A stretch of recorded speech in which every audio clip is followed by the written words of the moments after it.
1.5 ಲಕ್ಷ ಕಟ್ಟ ಪರಿಸ್ಥಿತಿ ಬಂದಿದೆ. ಇದಕ್ಕೆ ಇಲ್ಲ, ನಾನು ಅದನ್ನ ಡೀಟೇಲ್ ನೋಡ್ಬೇಕು.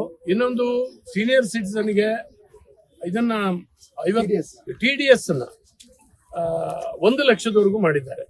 ಕೇವಲ 50,000ಕ್ಕಿತ್ತು, ಮೊದಲು 1 ಲಕ್ಷದವರೆಗೂ ಏರಿಸಿದ್ದಾರೆ. ಇವೆಲ್ಲವೂ ಕೂಡ ಬಹಳ ಒಳ್ಳೆಯ ಬಜೆಟ್. ಬಹಳ ಜನ ನಿರೀಕ್ಷೆ ಮಾಡಿದಂತ, ಸಲಹೆ ಕೊಟ್ಟಂತ ಬಜೆಟ್ ಅನ್ನ ಇವತ್ತು ಕೇಂದ್ರ ಸರ್ಕಾರ ಕೊಟ್ಟಿದೆ. ನಾನು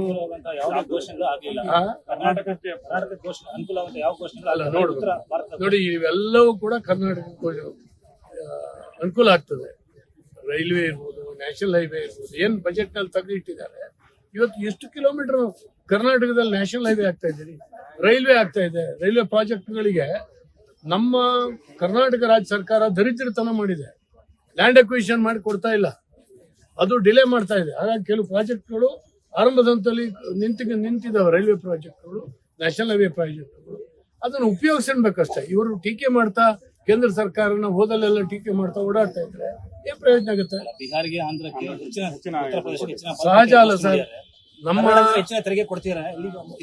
ನಮ್ಮ ರಾಜ್ಯಕ್ಕೂ ಕೊಟ್ಟಿದ್ದಾರೆ. ಆದ್ರೆ ನಮ್ಮ ರಾಜ್ಯ ಸರ್ಕಾರ ಅದನ್ನ ಬೇಡಿಕೆಯನ್ನು ಇಡಬೇಕಾಗಿತ್ತು, ಮತ್ತೆ ಏನಾಗಬೇಕಾಗಿತ್ತು ಅಂತ ಕೇಳಬೇಕಾಗಿತ್ತು. ಯಾವುದನ್ನು ಕೂಡ ಅದಕ್ಕೆ ಪೂರಕವಾದಂತ ವಾತಾವರಣವನ್ನೇ ಸೃಷ್ಟಿ ಮಾಡ್ತಾ ಇಲ್ಲ.